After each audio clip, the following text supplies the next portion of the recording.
कहां से गिरफ्तारी हुई? नेपाल भाजपा पुलिस लेके गया। दो प्रमाण। अगर कलेजा में दम है तेजस्वी यादव तो प्रमाण दो, कौन पुलिसकर्मी है वह जो ये घिनौना काम करेगा और माननीय नीतीश कुमार जी के कानून के राज में वो बच जाएगा? कोई बचाने वाला नहीं है। इसलिए हम यह कहना चाहते हैं, पुलिस ने आश्रयकर्ता पर भी कार्रवाई किया। हम यह कहना चाहते हैं कि अपराध के बारे में बोला, संख्या बल की बात करते हो, याद नहीं है जब उप मुख्यमंत्री आप थे, भ्रष्टाचार का आरोप लगा, बड़ी पार्टी थे, तो आपको पेवेलियन पहुंचा दिए कि जाइए पेवेलियन, हमारे सत्ता में ऐसे लोगों का कोई जगह नहीं है। इसलिए हम यह कहना चाहते हैं कि अगर इनको मौका मिल जाए, जिस ढंग से अपराध को राजनीति में इसने संपोषित किया है, तो हमको लगता है कि मौका मिल जाए इनको तो जेल में जो बैठा व्यक्ति होगा ना, गृह मंत्री हो जाएगा, और जो विभिन्न गंभीर मामले का आरोपी होगा वो मंत्री परिषद का सदस्य हो जाएगा।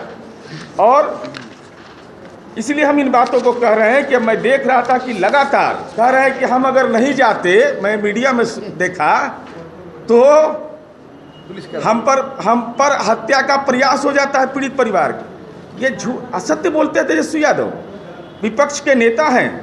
आप पर आरोप किसने लगाया? पूर्णिया के मामले में खुशबू देवी, महादलित परिवार की महिला शक्ति मल्लिक ने आप पर मुकदमा किया था 4/10/2020 को, 541/2020, और आप पर आरोप लगा था आपके परिवार पर कि टिकट के लिए पैसा लिया गया। अगर पुलिस हमारी किसी को फंसाती नहीं है, जो हम दावा करते हैं, और न किसी को छोड़ती है, तो आप पर अब तक तो कार्रवाई हो जाती। अब तो अगर राजनीति का एजेंडा आप इस ढंग के मामले को बनाना चाहते, पुलिस को इन्वेस्टिगेशन का अधिकार है, और पूरा इन्वेस्टिगेशन का मेरे पास कागजात है। जरा तेजस्वी यादव बताइए, अगर हमारी सरकार किसी को विद्वेष के तहत कार्रवाई करती तो आप भी जेल की सलाखों में पहुंचते। पुलिस इन्वेस्टिगेशन करती है, कोई दबाव नहीं। और क्या क्या बोलते हैं भाई। उस पीड़ित परिवार ने एफआईआर दर्ज किया है ना, उस पीड़ित परिवार ने एफआईआर दर्ज किया और हम लोगों ने कार्रवाई उस पर सुनिश्चित किया। इसलिए हम ये कहना चाहते हैं कि माननीय तेजस्वी यादव जी, आप जो प्रवचन देते रहते हैं दागी पर, चेहरा देखा है खुद का? चेहरा देखे हैं तो जनता सचेत है। आपके जैसे लोगों को मौका नहीं मिला। आपके दल के विधायक पर मैं बता रहा हूँ, SC ST के आरोपी 74% इनके विधायक दागी हैं, 74%। और या राजनीति का श्रृंगार देख लीजिए, इनका अपराध का श्रृंगार, इनका बड़ी प्रेम है इनको, इन लोग को बहुत ज़्यादा। SC ST के आरोपी, पोस्को एक्ट का आरोपी, कितना घिनौना आरोप है। जिस मामले में सजा हो गई, वैसे आरोपी व्यक्ति को भी टिकट देने में कोई गुरेज नहीं है। लोग महिलाओं के प्रति अपराध, अपहरण, जबरन वसूली, विधि पूर्वक, ये हमारा नहीं, ADR की रिपोर्ट है यह। हत्या के आरोपी, 307 के आरोपी, अब 420 के तो ही भाई बेचारे वाइस चांसलर नहीं, चांसलर हैं, तब उसके तो चांसलर में उनके टीम में ज़्यादा नहीं, तेरे को बेचारा है, तेरे विधायक पर 420 का आरोप है और 120B सारे मुकदमे। तो मैं कहना चाहता हूँ, किस पर आरोप लगा रहे हो? कोई जेल में बैठा व्यक्ति कहे कि अपराध बढ़ रहा है, कोई तिहाड़ जेल से ही बात बोले, कोई बेउर से बोले, कोई जेल खाने से बोले, वही हाल है आपका तेजस्वी यादव। इसलिए ये दुखद घटना है, लोमहर्षक है, चुनौतीपूर्ण था, लेकिन हमने यह बात की जानकारी दी कि माननीय तेजस्वी यादव की राजनीतिक संवेदना देखिए। हाँ, 3 तारीख को इनका ट्वीट आता है, इनको जानकारी नहीं मिलती है, कहाँ थे, किस दुनिया में खोए हुए थे। और जब अपना ट्वीट करते हैं और उसमें अपनी बात जब रखते हैं पार्टी के फोरम पर और दूसरे फोरम पर, तो वोट बैंक की बात करते हैं। चूँकि आपका चरित्र रहा है अपमानित करने का, आपका पारिवारिक संस्कार रहा है ये, तो आपके माथे में वही सब चीज़ घूम रहा है। नहीं तो गलती से अगर एक जगह हो गया तो आप मातम कुर्सी में माला पहन रहे हैं, जयकारा लगवा रहे हैं, नारा लगवा रहे हैं, आप मना नहीं कर सकते थे? क्या ये नहीं कह सकते थे? कैसे दुखद कांड में हम जा रहे हैं? कि अगर अपराधी अपराध करता है, ये नीतीश कुमार जी का राज है, ना कि लालू राबड़ी का राज है, जो 15 साल का आतंक आप लोग भी देखे हैं। हमसे ज़्यादा, हम लोग से ज़्यादा मीडिया वाला को मालूम होगा। पाताल में भी अगर अपराधी रहेगा तो उसको खोज निकाला जाएगा। इनके माता पिता के राज में 118 नरसंहार हुआ। 118। जो नरसंहार करता था उस अपराधी का जगह एक अन्य मार्ग यानी कि मुख्यमंत्री आवास में होता था, उसको बचाया जाता। लेकिन नीतीश कुमार जी के राज में अगर अपराधी अपराध करता है तो उसको पाताल से भी खोज लिया जाता है। उस अपराधी का जगह जेल के सलाखों के पीछे होता है। हम भी मधुबनी गए और मधुबनी में जो घटना घटा, ये आपसी रंजिश था। वहां पीड़ित परिवार से हम मिले। सारे मीडिया वाले हमारे मित्रगण थे वहां। उनके परिवार से मिलने के बाद निश्चित तौर पे घटना पूरे शरीर को झकझोर दिया। मैंने उनके परिवार से मिलने के बाद मैंने मीडिया से यही कहा था कि इनके लालू राबड़ी का शासनकाल नहीं है। जो नरसंहार हुआ, 118 नरसंहार, किसको किसको सजा हुआ वो श्वेत पत्र जारी करे। समय और जगह आप तय करिए।